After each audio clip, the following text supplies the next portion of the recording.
Hey guys! Well, here we are today. Don't you think we have certain notions? Notions about what? How we're going to behave, act, converse in our personal lives as well as our professional lives.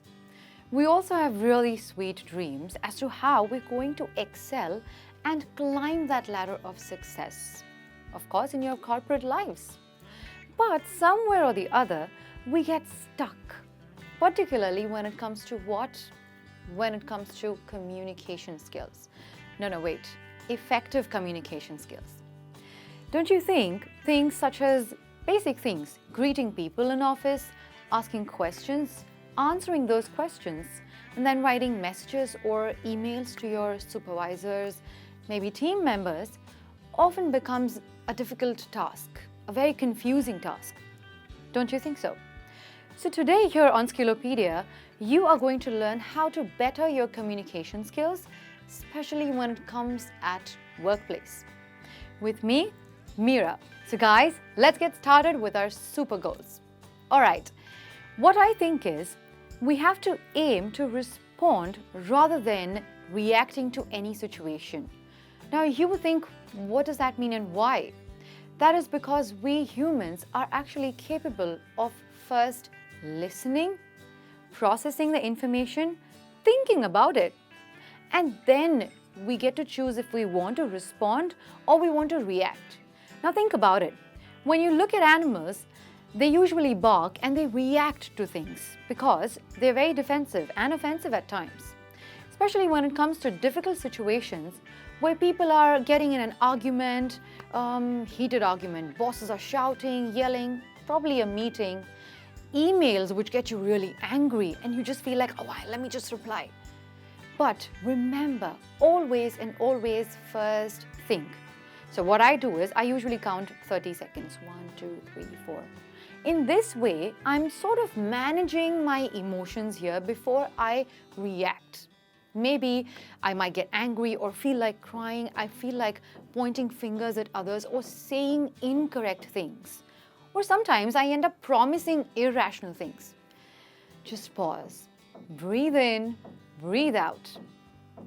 Did you guys know that studies suggest that in that moment, that particular moment of anger or whatever, think of a nice, positive memory that you have. It really helps you to calm yourself down. And what you've done is that you've taken charge of those emotions. Once you guys have done that, think, process, count 30, and then choose to respond.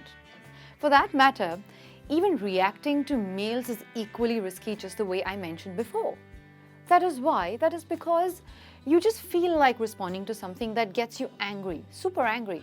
But here is where you will just take those 30 seconds for yourself, think about things, and slowly and gradually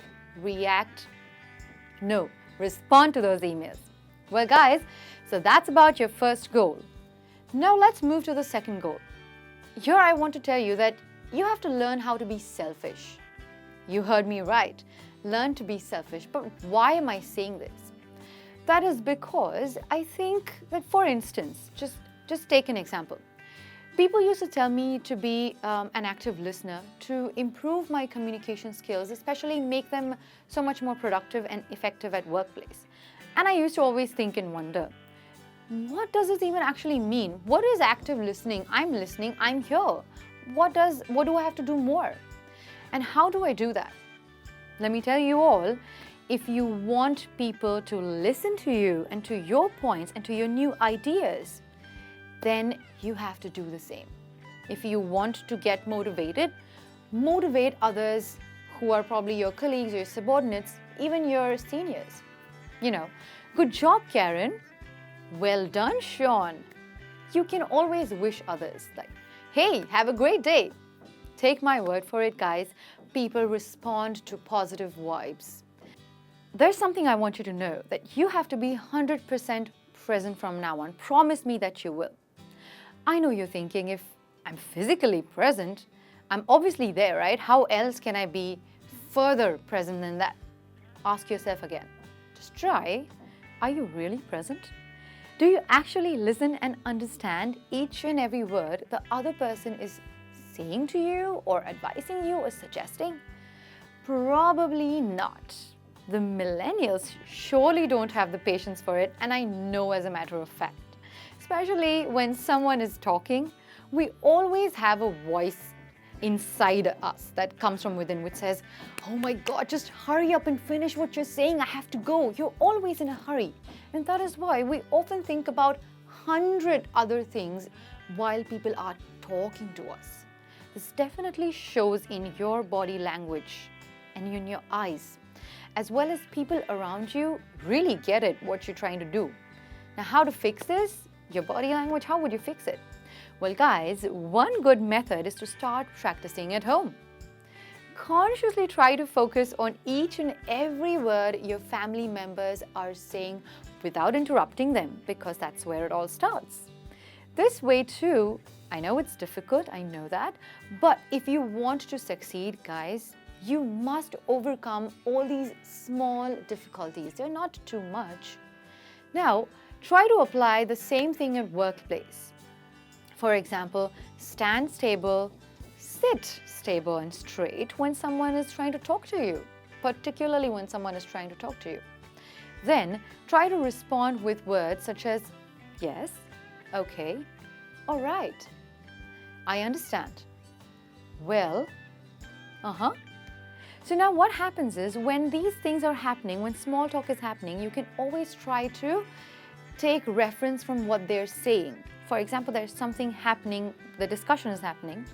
Imagine some fellow team member has told you a whole story about probably how they want to take a holiday, but your manager won't understand that and has now declined or rejected his request. And that is what he's trying to tell you and discuss with you.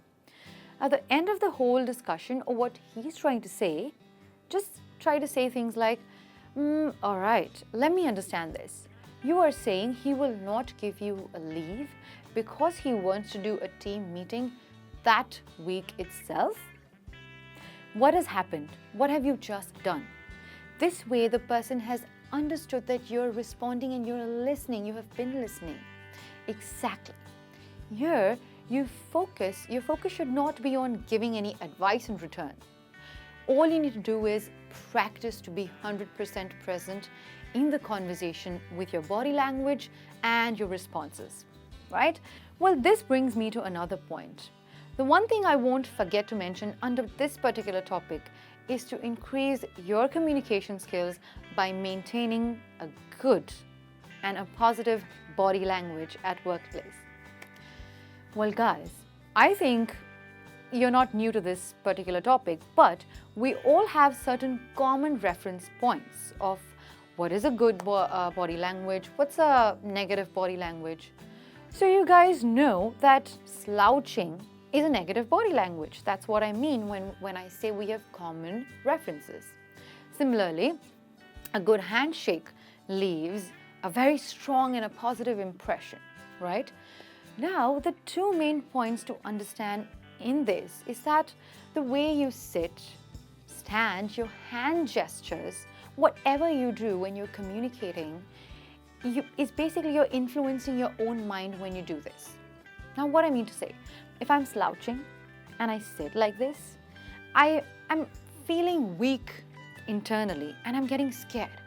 Similarly, if I walk straight, sit in the correct posture, sit straight, my brain is getting signals that I am strong. Yes, Meera, I'm strong. I'm ready for the day. This brings me to my next point. Now, try this. Stand in a winner's position, in a winner's pose for just 2 minutes whenever you find yourself alone, probably in a bathroom. Yeah, that's fine. Legs should be shoulder length apart when you stand. Hands wide up in the air and look up, right? That's a winner's position. This magic trick will help trigger that champion in you and you will feel so much more stronger. Try to observe a leader, someone probably even your senior around you, and enact them. What happens is that this will get you started. This will get your brain to start thinking in a positive and a stronger manner. And this will reflect in your workplace. People start recognizing you as a powerful personality. Don't you want that for yourself? I know that you do, for sure. With a great body language, you would do it. You would increase your own communication skills and you would make sure that you're better at it. Well, guys, if you want to know more about body language, there is another video we have on this particular topic that will help you understand body language at workplace better and further. Now, guys, all these goals surely need to be practiced before, right? So do that. Try to do this at home, in your daily life situations, and stay conscious and aware of your own actions, words and points that you make, the things that you say, to keep challenging yourself to get better at everything when it comes to your workplace communication skills. Now, guys, with this, I wish you good luck, and I shall see you very soon again here on Skillopedia with more such useful topics. Well, guys, until then, make sure that you're practicing, you're smiling. This is me signing off for the day, guys. Bye.